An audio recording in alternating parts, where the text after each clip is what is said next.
Olá, meus amigos, tudo bem? Boa noite. Hoje é terça-feira, dia 9 de junho, e nós vamos voltar aqui para mais uma etapa da nossa já conhecida maratona de lives. Essa noite eu vou ter a oportunidade de bater papo com um grande jurista, uma figura muito gente boa, um ser humano sensacional, né? E que tem uma história de vida maravilhosa, né? Eu vou falar com o ministro Carlos Alberto Reis de Paula, que foi o primeiro ministro negro do Tribunal Superior do Trabalho. Eu hoje já aposentado, hoje advogado, militante, uma das pessoas que mais sabe processo do trabalho do país, né? É meu confrade na Academia Brasileira de Trabalho. Era um sonho meu fazer um papeando com o Pamplona com ele. Não deu tempo, entramos na pandemia, mas eu sei que ele já está aqui, ó. E eu já vou chamar. Vamos falar sobre questões polêmicas sobre recurso de revista. Ele já está aqui, ó. Salve, salve! Boa noite! Boa noite, meu querido amigo e líder, Rodolfo Pamplona. A honra é toda minha, tenho a certeza disso. Nós já eu estava aqui na abertura aqui do...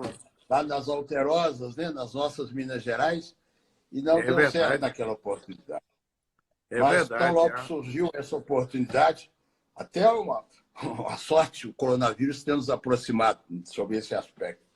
Mas eu saúdo você com um carinho extraordinário. Minha mais profunda admiração e alegria de ter esse privilégio de conversar com você hoje, Pamplona.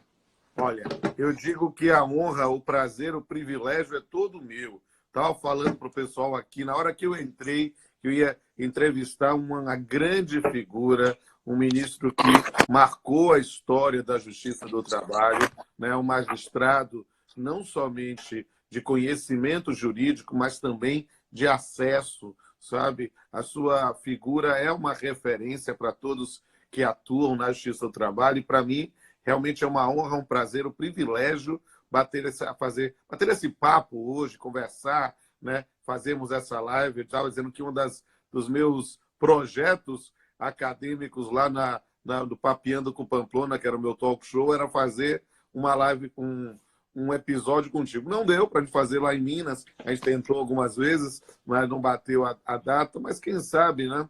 Depois que a pandemia passar, quando esse momento de isolamento presencial, né, passar e a gente reconstruir uma nova normalidade, eu possa realizar esse meu desejo do coração.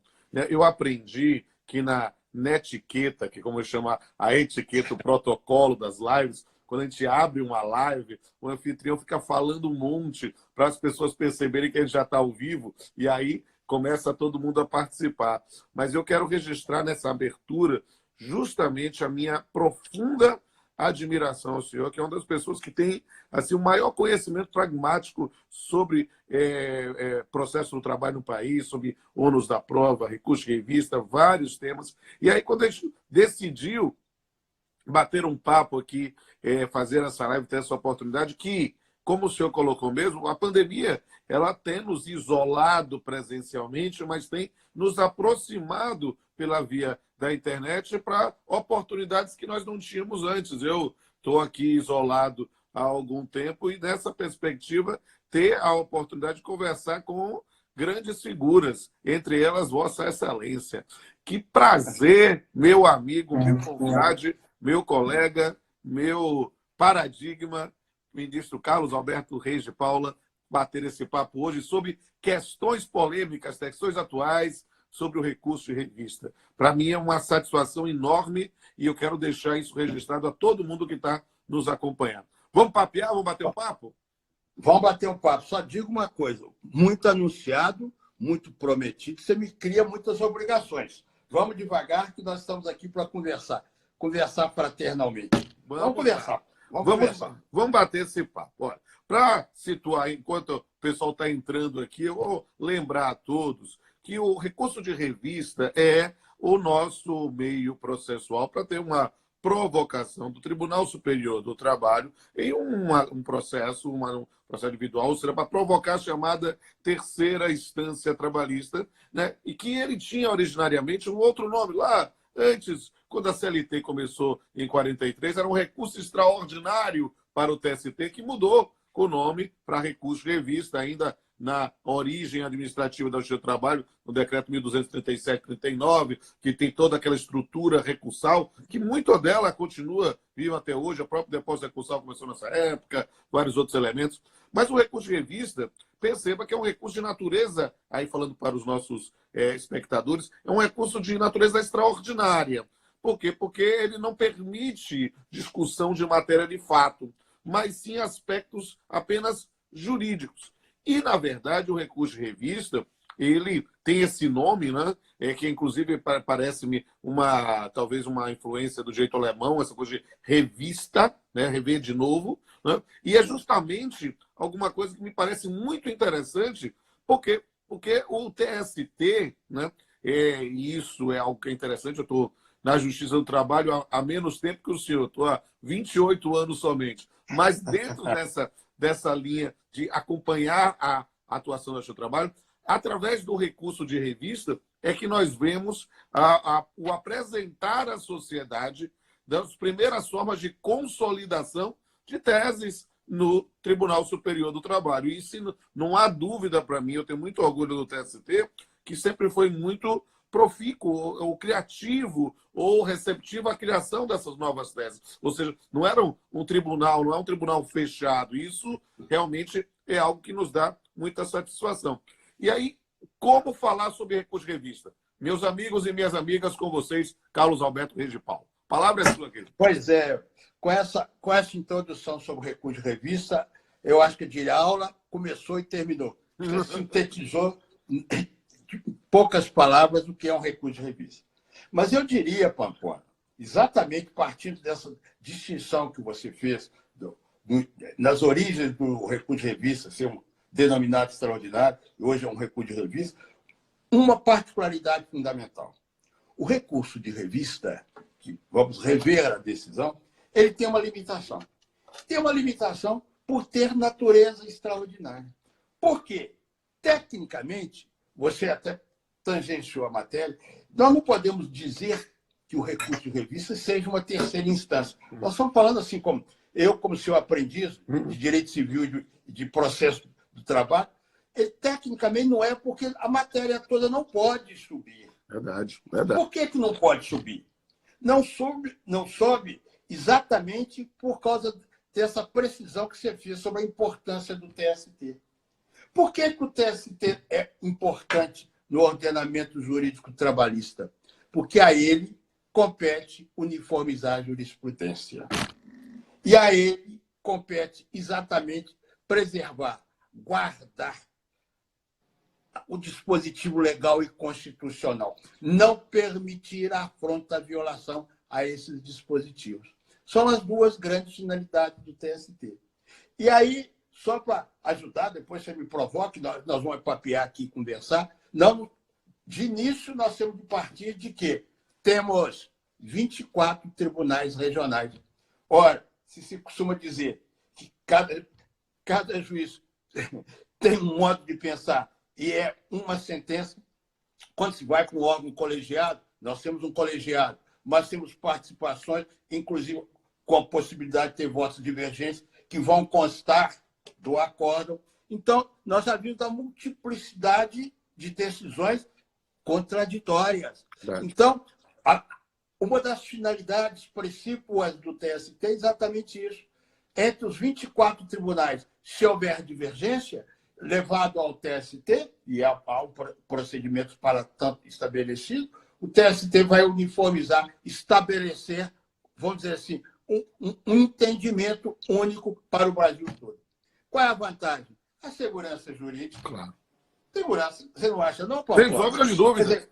E isso aqui que eu acho que é sensacional, uma das coisas que eu faço a distinção do recurso de revista para o recurso especial do STJ, é que a discussão, inclusive de matéria constitucional, é matéria de recurso de revista. Ou seja, não dá para ir de TRT direto para o Supremo, pelo menos ordinariamente. Nós vamos pensar nessa perspectiva de discutir, pensar numa maturação e uma uniformização do entendimento na Justiça do Trabalho, também pelo TST, em matéria constitucional, ainda que naturalmente submetido depois a um controle do recurso extraordinário. E essa, até fazendo uma brincadeira, isto é extraordinário. Por quê? Porque, na verdade, a gente vai ter um sistema que vai maturar a jurisprudência, porque uma das coisas que eu acho muito importante é justamente nessa compreensão dos recursos de natureza extraordinária, digamos assim,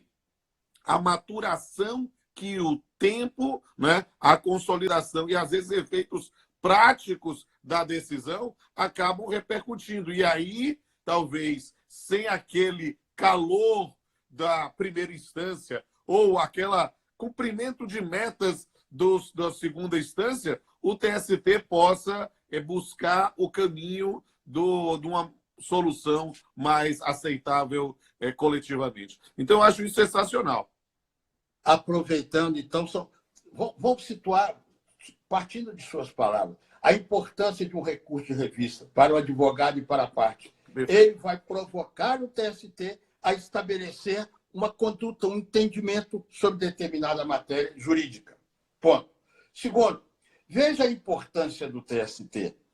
Às vezes querem diminuir o TST, e o TST cada vez mais sai de todas essas indicativos de pressões, sai cada vez mais forte. O TST, no recurso de revista, não só aprecia a questão infraconstitucional, como o Superior Tribunal de Justiça, ele aprecia a matéria constitucional.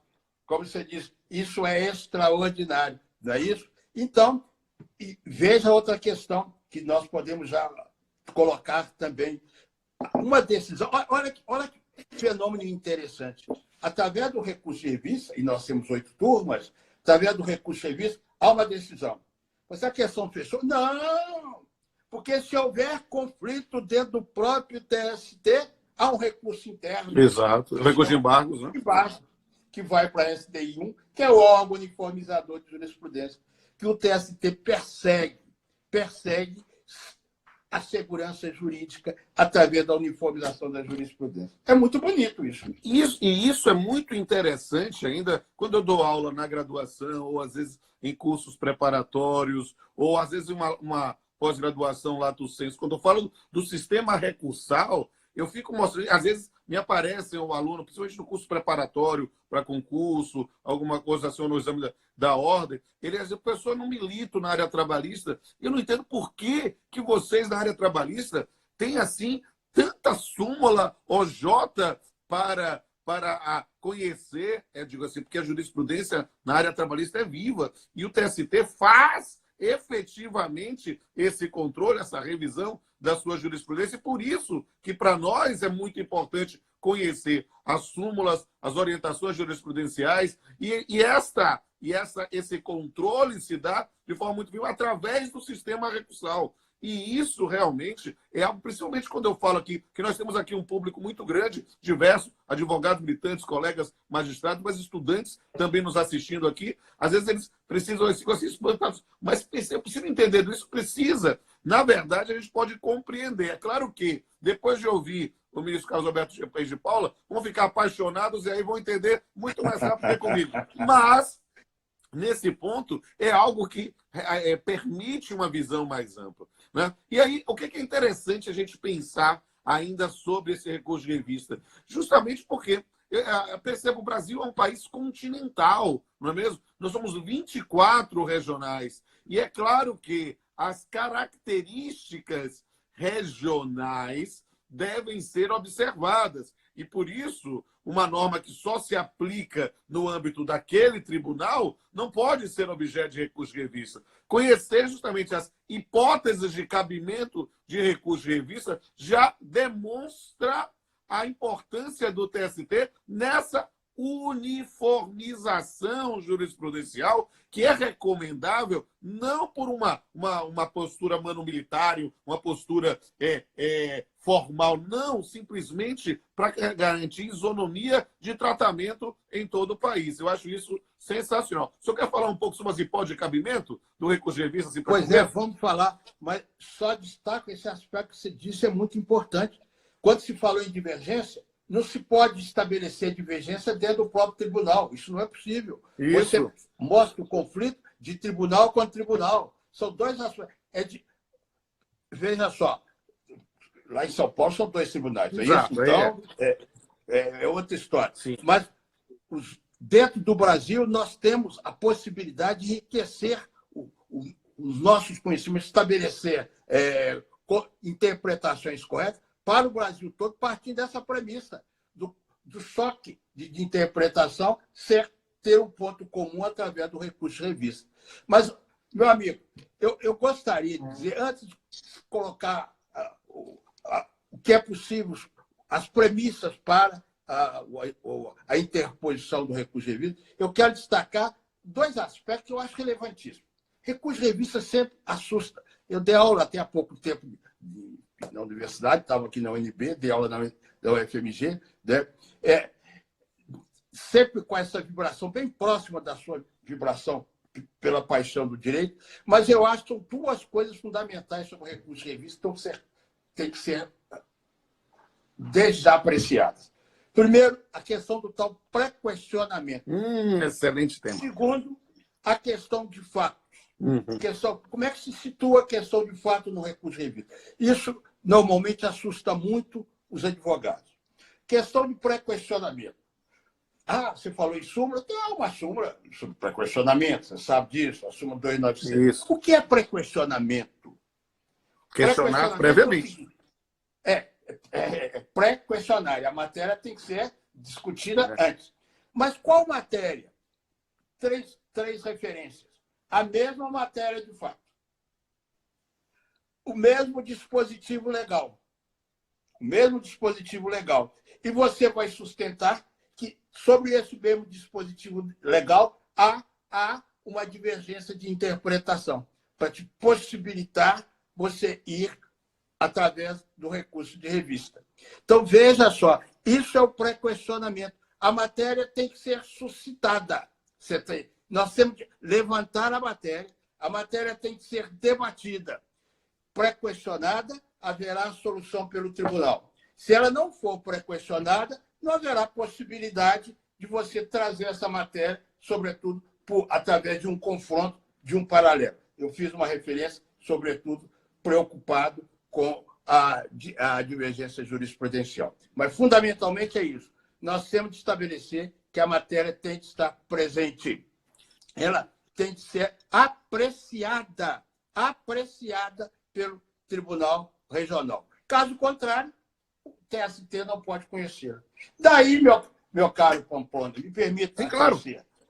Você me disse assim, você fala exigência. Uma das exigências nessas alterações feitas pela Lei 13.467 é no sentido de que você tem de, no início do recurso de revista, você tem de transcrever a parte do recurso ordinário, que é o recurso individual, né? Ou do agravo de petição, se for matéria em fase de execução, em que essa matéria está pré-questionada, ou seja, sobre ela foi suscitada e sobre ela há manifestação do regional.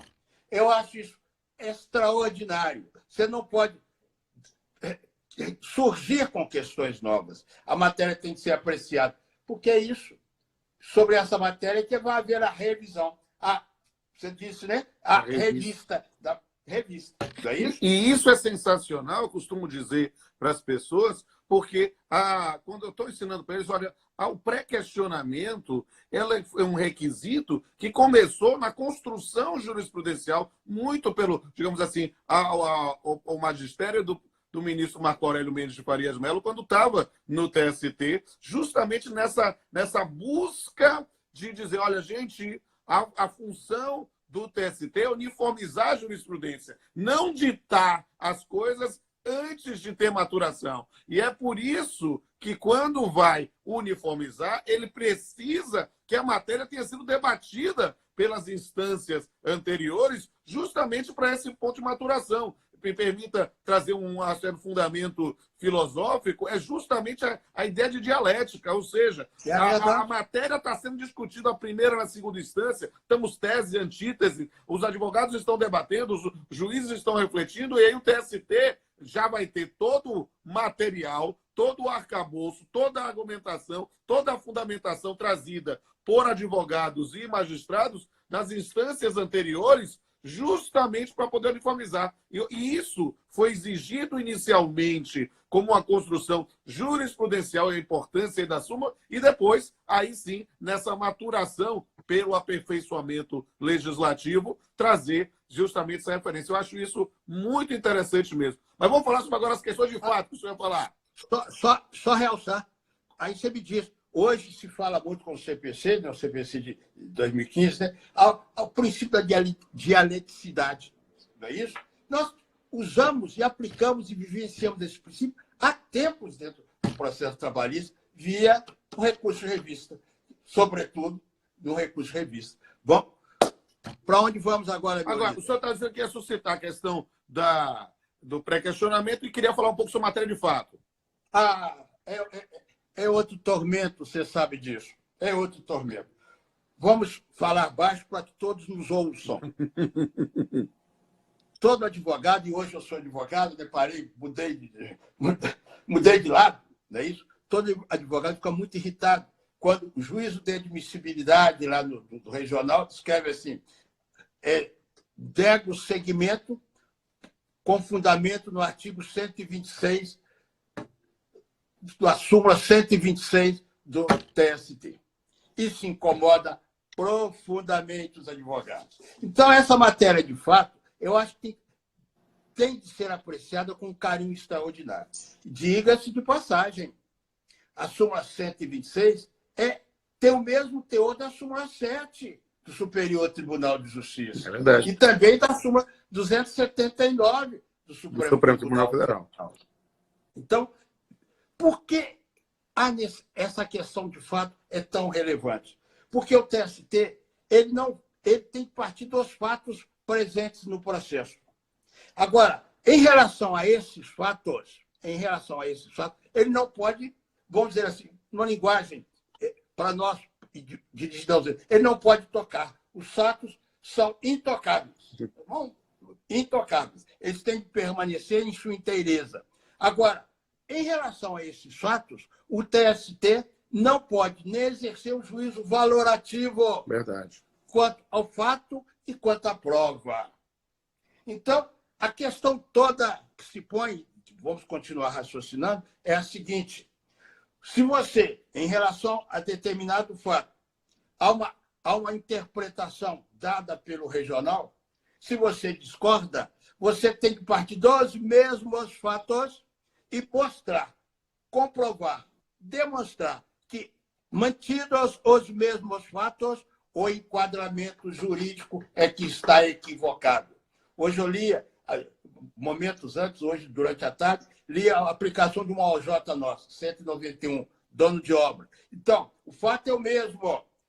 O tribunal disse que, naquela hipótese, não vou citar a empresa era dona da obra, então aplicou a OJ 191.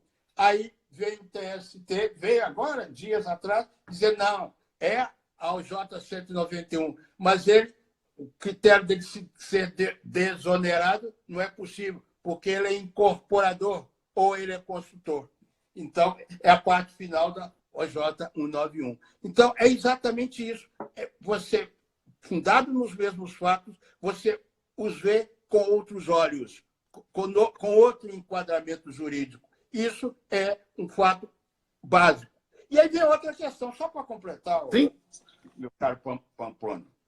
Vem a situação. E se você tem um fato que você gostaria que fosse apreciado pelo TST, mas para ser apreciado pelo TST, tem que ser apreciado pelo regional.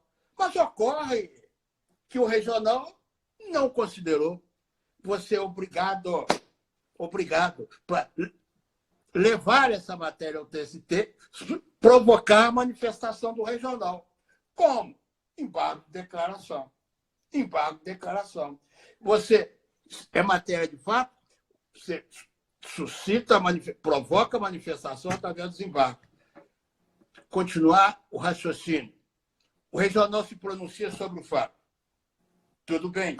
Aí dá a interpretação, tudo bem. E se o regional não se pronuncia, qual é o caminho? Aí vem a questão. A arguição de preliminar, de negativa, de prestação jurisdicional. Então, é a forma. Então, você me permite, só para aproveitar o raciocínio, só para complementar sobre um outro aspecto, aí poderiam me indagar. Bom, isso é sobre fato. E se for questão de direito? O tribunal se omite, o tribunal não se manifesta. Nós tínhamos começado a falar sobre o pré-questionamento. Então, questão de direito. Questão de direito. Se argui a violação de determinado dispositivo legal, ou uma afronta a uma súmula ou uma OJ do TST. O Tribunal Regional não se manifesta. O que você tem que fazer? Provocar a manifestação. Qual é o caminho? Mesmo, embargo, declaração. Os caminhos são os mesmos. Ele se manifesta, tudo bem. E ele não se manifestando. É aquilo que nós temos, você sabe disso, previsto na súmula 297. É denominado o pré-questionamento ficto. Então, entende-se como pré-questionada a matéria então foi posta, então a matéria vem ao tribunal, apesar de não ter havido manifestação por parte do regional. Essa é uma questão que eu acho muito interessante. E sabe por quê? Porque a gente acaba entrando, digamos assim, nas distorções da prática. As pessoas dizem assim, não, eu preciso fazer os embargos de declaração para poder fazer o recurso de revista. Eu digo, não, meu amigo, você só precisa fazer os embargos de declaração se a matéria não foi discutida. Se a matéria foi expressamente discutida, não precisa. Porque as pessoas acabaram, e perceba que a própria STJ estava colaborando com isso, né, na ideia de imaginar que existisse uma modalidade de embargos de declaração pré-questionadores. Existe isso?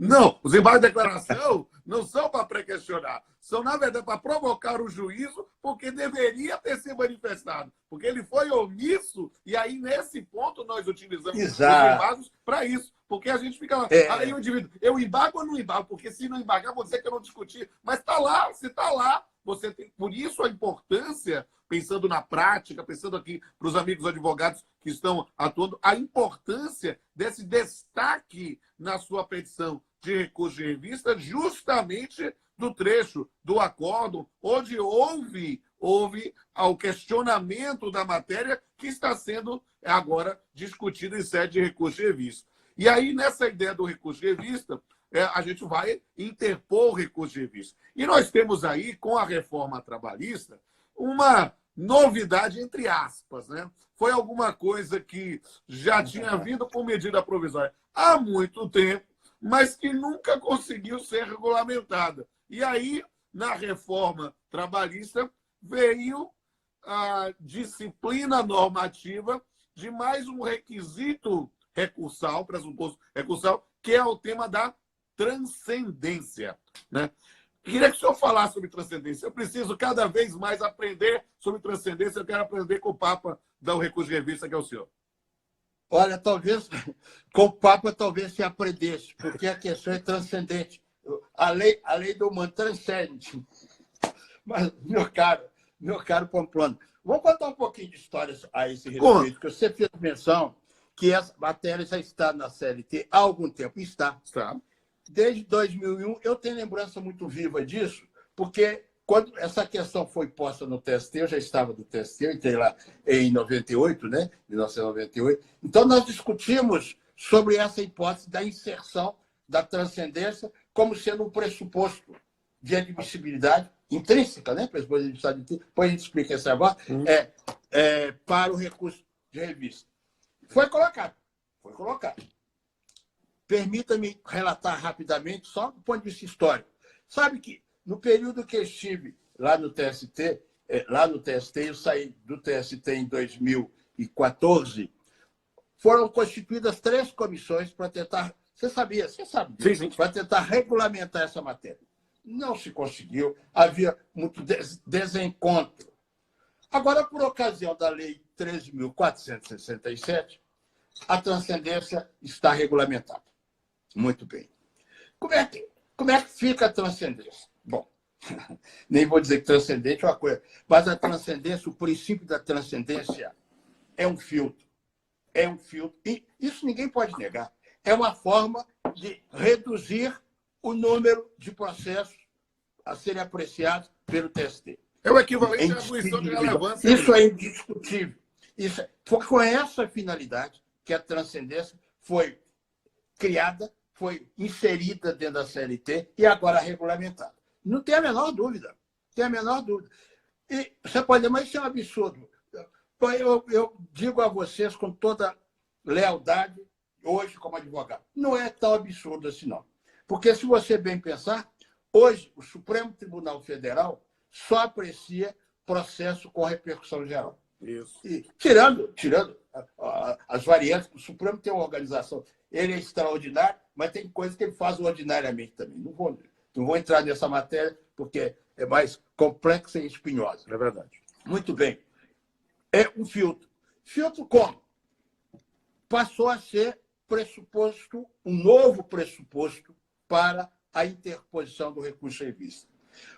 Você até vai me perguntar, estou dando só para sendo mais prático, mas já tínhamos os pressupostos extrínsecos e os pressupostos intrínsecos.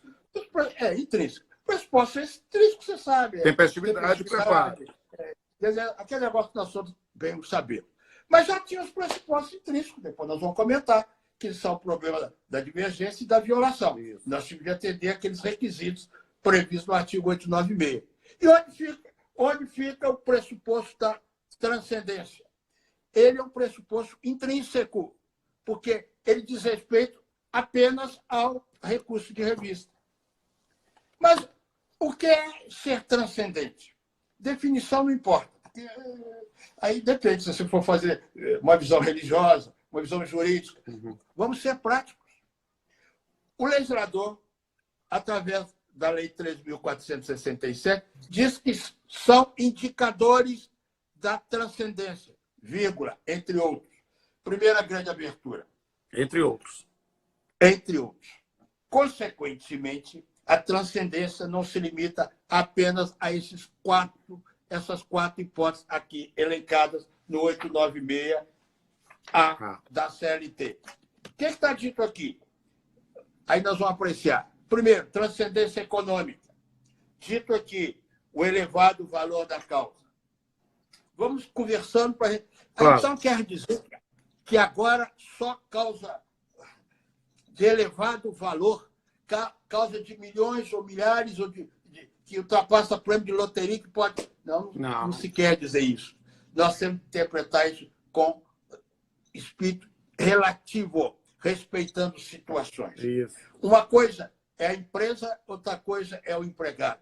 Uma coisa é o capital, a estrutura da empresa, outra coisa é a situação do empregado.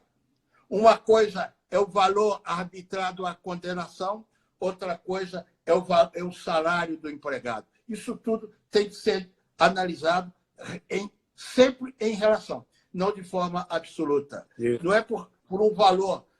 Imagina, você dizer assim, uma empresa, eu posso estar simplificando, você tem uma condenação objetivamente, R$200 mil. R$200 mil. Para uma empresa, não vou citar nome não, mas para uma empresa aí de um capital elevado aí de uma grande instituição financeira, pronto. Tá fácil. Grande instituição financeira. Isso tem relevância econômica? Não. Tecnicamente, a transcendência fica no meio do caminho. Agora, há outros caminhos para a empresa, para quem recorre por via do recurso revista. Nós temos... Só para dar um complemento sobre isso, lembrando, né, que a previsão, na verdade, ela é, nesse ponto, exemplificativa e não taxativa. Então, a abertura do entre outros e, na verdade, a discussão sobre a transcendência econômica é uma das possibilidades para pensar no recurso de revista. Eles não são requisitos cumulativos, ou seja, aqui é uma das hipóteses para fazer. Então, justamente isso. Às vezes, uma causa de menor relevância econômica pode se encaixar em outras hipóteses de transcendência que você vai falar. Prevista da própria lei, prevista no artigo 896A, você entende? Ou, além das 4 outras também, que desde que você demonstre a transcendência, vou dizer assim, a importância, a relevância, a repercussão disso no âmbito trabalhista, é perfeitamente possível. Vem o legislador e coloca transcendência política. Aí ele coloca desrespeito a entendimento. Súmula OJ do TST e súmula do Supremo Tribunal Federal. Logicamente, não digo nem a súmula vinculante, porque súmula vinculante claro. A Constituição já consagra. Mas súmula de natureza trabalhista dentro do próprio Supremo Tribunal Federal. Sim. O que quer dizer isso? Isso não é nenhum absurdo, porque você sabe que, com o CPC de 2015, com a nova filosofia, que, aliás, a meu ver, extremamente elogiável, valorizou-se o quê? Valorizou-se os precedentes, que não era muito do nosso direito. Né? Eu sei que gosta de fazer a comparação entre os direitos, né? É do direito... Né? Do direito anglo-saxão, do direito norte-americano, isso aí. Norte-americano, quer dizer, é mais do direito americano. Mas nós trazemos isso. Por quê? Valorizou o precedente para que haja segurança jurídica. Isso. Desde que haja o entendimento do TST, desde que haja o entendimento do Supremo Tribunal Federal, por que haverá decisões contrárias para, na linguagem comum, andar, caminhar pelas terras de Minas Gerais, né? Não tão empoeirados, que há muito asfalto lá hoje, para depois chegar e o TST ou o Supremo aplicar o entendimento que não foi alterado. Então, não faz muito sentido, não é isso? E eu só faço uma observação, porque me parece muito interessante isso. Hoje, o TST, o Supremo Tribunal Federal, todo o processo, lá apreciado, tem que ter repercussão. Aí tem uma singularidade. Aqui fala súmula. E quando o Supremo Tribunal Federal hoje estabelece, colocar determinado tema como de repercussão geral, você poderia... Eu até apresentaria para o meu juiz, Rodolfo Pamplona, eu poderia fazer essa argumentação, um recurso de revista, dizendo, olha, o Supremo Tribunal Federal declarou que sobre essa matéria há repercussão geral. Ora, se há repercussão geral... Sinceramente, não vejo por que não acolher, ainda que sem a previsão específica na CLT, porque é evidente uma transcendência jurídica. Justamente isso, porque mostra que não é uma situação isolada, mas sim algo que merece uma apreciação pela repercussão para outros casos, na ideia da consolidação do precedente no TST, sim. Eu concordo plenamente contigo. Aí eu fico confortável da minha posição. Outra transcendência que está aqui, econômica. Às vezes parece que o legislador está com muita pressa, e isso aqui é uma prova. O que está dito na CLT? Social.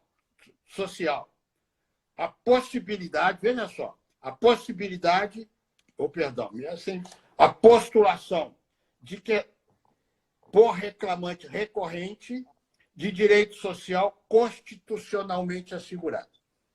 Veja só, aqui diz que a transcendência social pode ser apenas arguída pelo reclamante.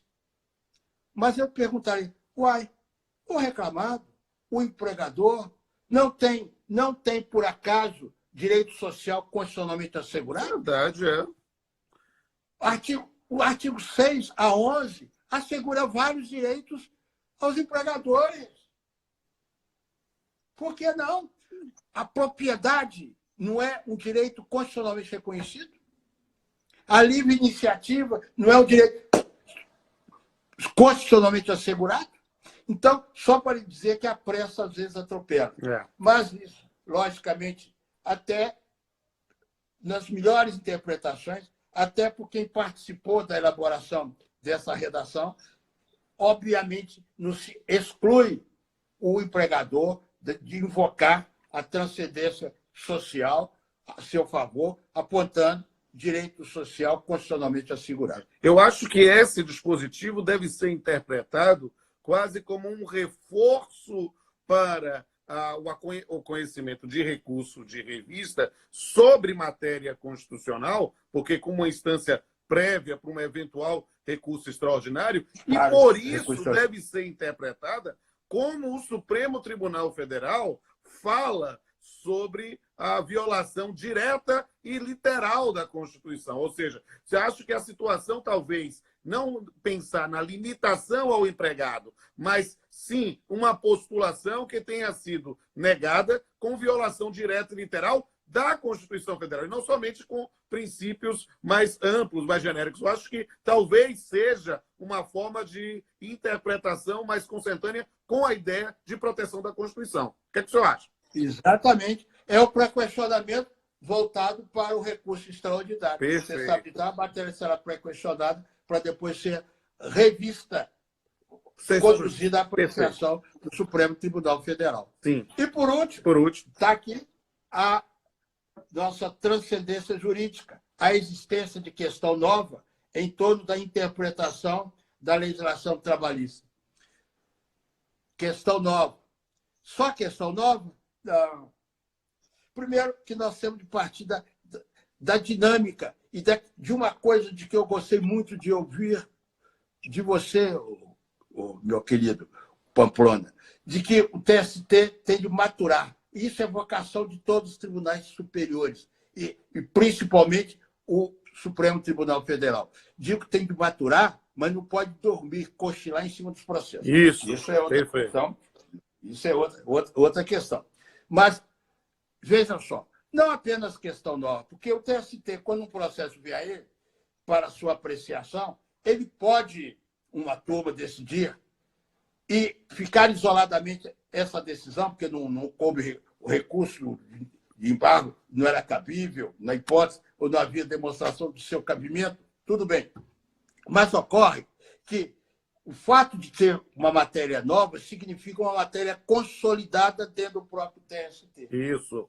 Se a matéria já está consolidada, já há um entendimento, ainda que não seja retratado em súmula ou OJ, mas há uma consolidação do entendimento, aí realmente já a matéria já não é tão nova. Mas mesmo aí, meu caro Pamplona, eu lhe pergunto, dentro dessas interpretações, vindo até do direito lá americano, do direito, influências do direito consuetudinário, não é isso que nós... O que acontece? Nós podemos ter a distinção. Isso, distinguish. Não é isso? Isso. Então, o que acontece? Nós temos esse entendimento, mas ocorre que esse entendimento, e os precedentes indicam isso, ele foi assentado com determinadas premissas. E agora eu tenho um caso que é aparentemente igual, mas tem a distinção. É isso? Eu acho que, por exemplo, um exemplo que a gente podia explicar bem isso foi, por exemplo, a maturação que o próprio TST fez com a súmula 338. Inicialmente, só a ideia de, olha, tem mais de 10 empregados, agora mudou para 20, mas que seja, 10 empregados, então já faz uma presunção aqui, é uma inversão dos da prova, e depois, com as próprias provocações, fizeram a distinção entre a omissão, né, da juntada da documentação, ou de ter a documentação, e os chamados cartões britânicos. Ou seja, são situações que passaram a ser tratadas, mas o TST só pôde, efetivamente, maturar, repensar, aperfeiçoar a sua própria jurisprudência, justamente porque, olha, há uma situação que é um pouquinho diferente, vai ter um tratamento semelhante, mas precisou ser maturado. Eu acho que vai por essa linha. O que o senhor acha? Mas a mesma coisa. E já que você me provoca com essa invocação da súmula 338, eu só também vou te provocar com uma súmula que eu acho extraordinária, que é a súmula 6, que parece um código, de tanto ensino. Equiparação salarial, né? Eu dou aula na graduação sobre equiparação salarial, eu leio o 461 e eu digo, gente, vamos para a súmula 6, porque a gente tem que explicar tudo com base da súmula 6, sim. Pois aí ela agora foi alterada, né, por força da Lei 13.400. Exatamente, a questão da localidade. Expressamente. Pois é, mas são todas questões relativas ao recurso de revista.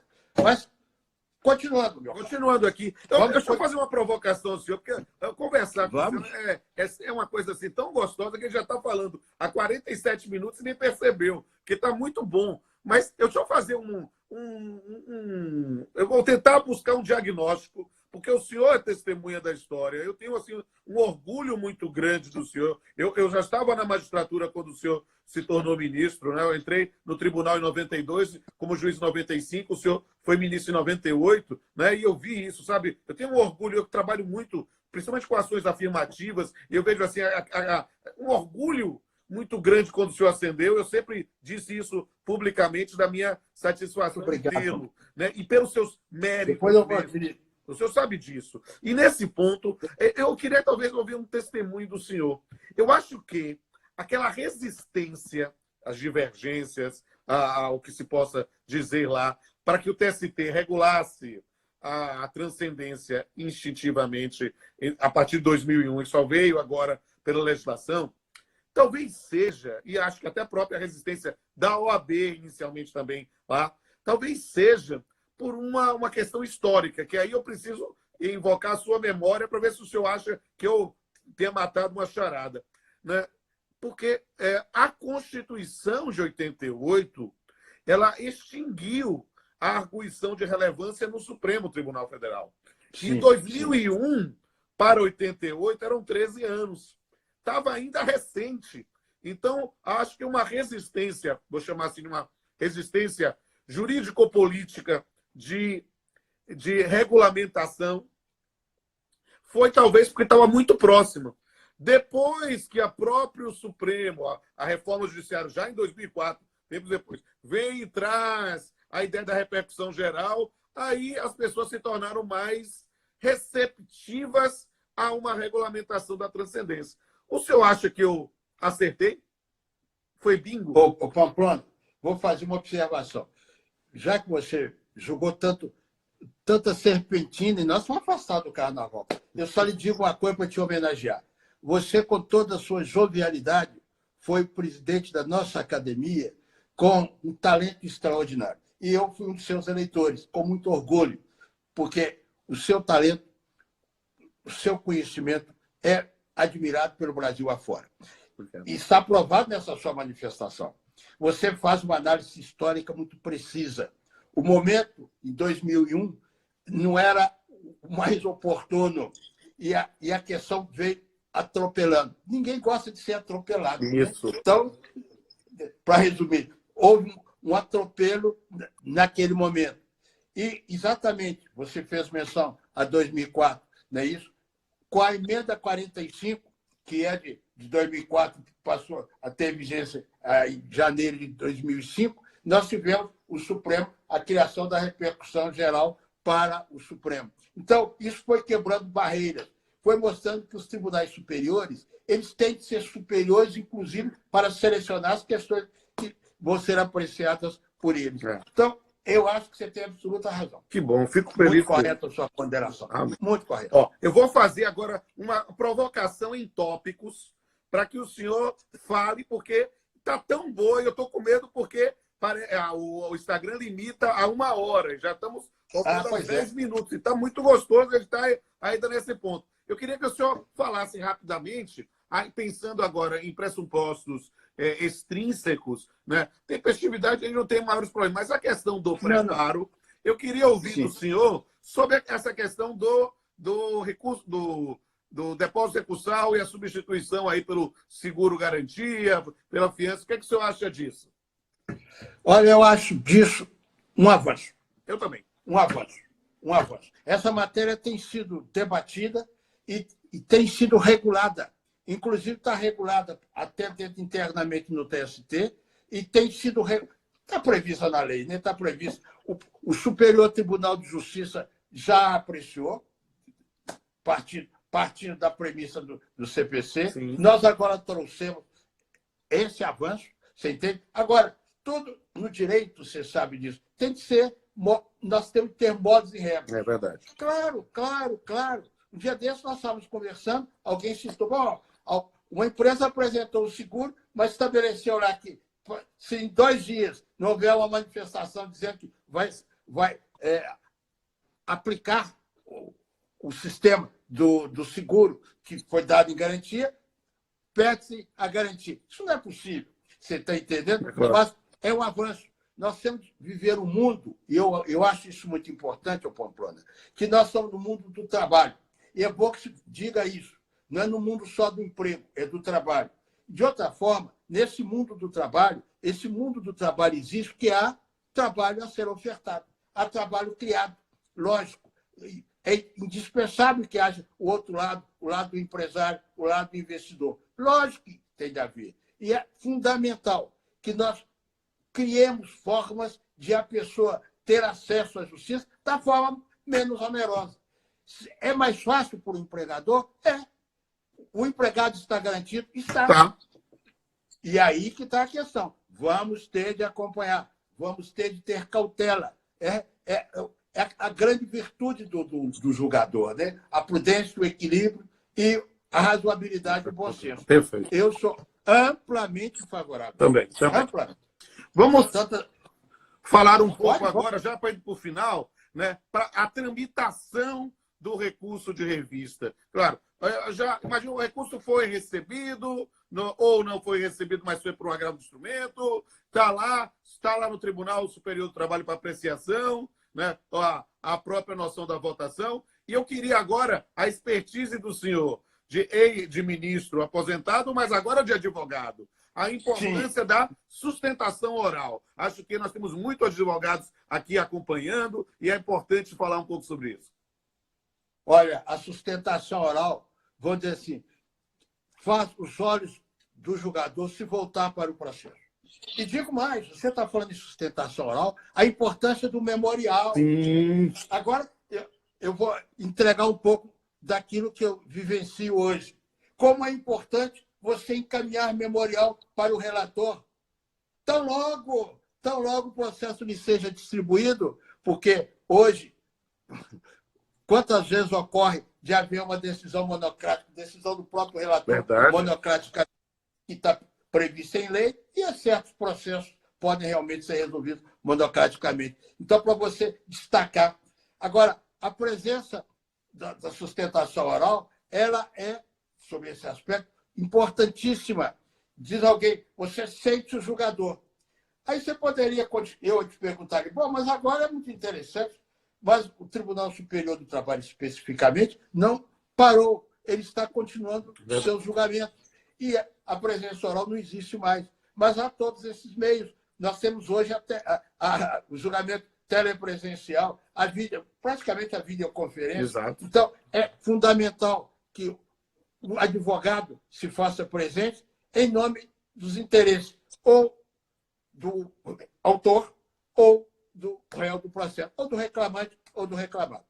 Eu acho isso sensacional. E eu costumo digamos, a vivência prática do senhor, como isso é importante. A distribuição dos memoriais, logo que distribuído, justamente para a questão o relator, eu acho fundamental.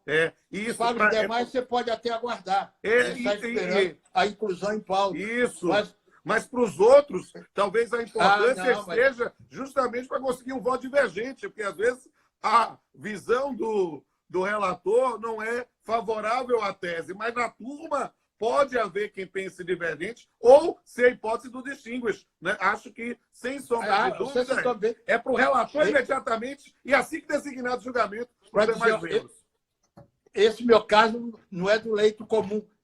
Há um desvio, há uma circunstância, há um pormenor para o qual você deve alertar o julgador. Eu acho muito importante. Eu acho isso sensacional. Meu amigo ministro Carlos Alberto Reis de Paula, nós estamos chegando ao final, estamos aqui com 5 minutos somente, né? Mas eu na verdade, eu tenho tantas coisas que eu queria falar, mas quero ver se eu marco outra live com o senhor outro dia. Não quero ocupar... Nós vamos marcar o Papeando. E o Papeando, então, logo a gente Papeando eu faço questão absoluta quando eu puder retomar esses contatos presenciais. Mas me permita aproveitar esses 5 minutos, claro, passar para o senhor fazer as suas considerações finais, mas na verdade, eu queria registrar nesse momento a minha profunda admiração. O senhor sabe que o senhor representa, e representou e representa, né, uma mudança também nos tribunais superiores. Né? Eu sei que não precisa ficar falando isso, eu sei, o senhor sabe que são seus próprios méritos, mas o senhor foi o primeiro-ministro negro do Tribunal Superior do Trabalho. Isso é algo que traz um orgulho enorme, sabe? Para quem luta por diversidade, para quem tem isso. E, na verdade, vê-lo hoje aposentado e ainda ativo pra caramba, sempre com essa simpatia, com essa inteligência e essa visão pragmática, é algo que sempre vai renovar a minha admiração. Então, eu queria registrar isso publicamente. Nós estamos... E esses símbolos, esses lugares de fala, essas noções de representatividade são muito importantes na contemporaneidade e eu tenho um orgulho enorme de ter sido juiz quando o senhor era um dos dirigentes do TST. E tenho um orgulho incomensurável de ser seu confrade na Academia Brasileira de Direito do Trabalho. Então, como eu tenho que encerrar aqui o tempo, porque não vou querer cair sem uma despedida legal, eu quero registrar publicamente a minha admiração e aí dar a palavra para o senhor, para suas considerações finais. Dizer-lhe que quem sente um orgulho muito grande sou eu. Primeiro, ter tido colegas como você, magistrado ímpar, talentoso, competente e homem que dignifica o lugar que ocupa. Você não tem esse destaque, não é por favor, é por merecimento.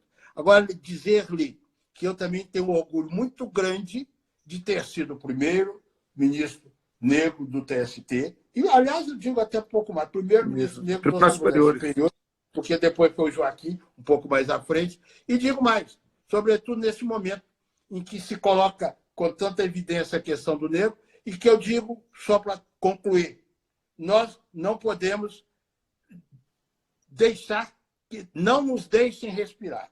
Mas isso é um alerta para nós. Não dizer que não sou racista. O que eu tenho de ser é extrapolar olhos, sentimentos de compreensão para aqueles que são marginalizados, os pobres e os negros, que efetivamente são discriminados de uma forma muito sutil aqui no Brasil. É verdade. Olha, depois eu agradeço, querido. Foi uma alegria. Olha, vamos coisa boa conversar com você. Vamos marcar outra live. Que coisa boa. E vamos marcar o Papeando. Olha, eu tenho dito assim, o Papeando deu um tempo. Eu completei 7 temporadas, fiz 89 episódios, mas agora, no isolamento, não tenho como fazer. Mas, se Deus nos abençoar, se o destino nos sorrir e podermos, na construção de uma nova normalidade, voltar a gravar os episódios, o senhor não tenha dúvida que uma das primeiras pessoas que eu quero entrevistar, quando eu puder sair desse espaço, é o senhor. O senhor é profundamente... Olha, se puder, nós vamos fazer lá na minha casa, em Pedro Leopoldo, te acolher lá. Combinadíssimo, viu? Combinadíssimo. Um grande abraço, meu amigo. Já começou abraço, aqui querido. a contagem regressiva. Um privilégio. Começou a contagem Muito regressiva obrigado. aqui do Instagram, vai cair. Mas antes disso, quero dizer a todo mundo que está nos assistindo, sigam aqui no Instagram o ministro Carlos Alberto Reis de Paula, o seu escritório. Eu marquei no card, no meu Instagram, no meu perfil, os 2 perfis. Cliquem lá, vocês já vão entrar. Quero ver. Da manhã eu vou perguntar para o senhor quantos seguidores o senhor ganhou. Essa é uma coisa da contemporaneidade. Para mim vai ser muito legal. Um grande abraço. Eterno devedor. Muito obrigado, querido. Muito obrigado. Um abraço. Um abraço. Beijo. Beijo.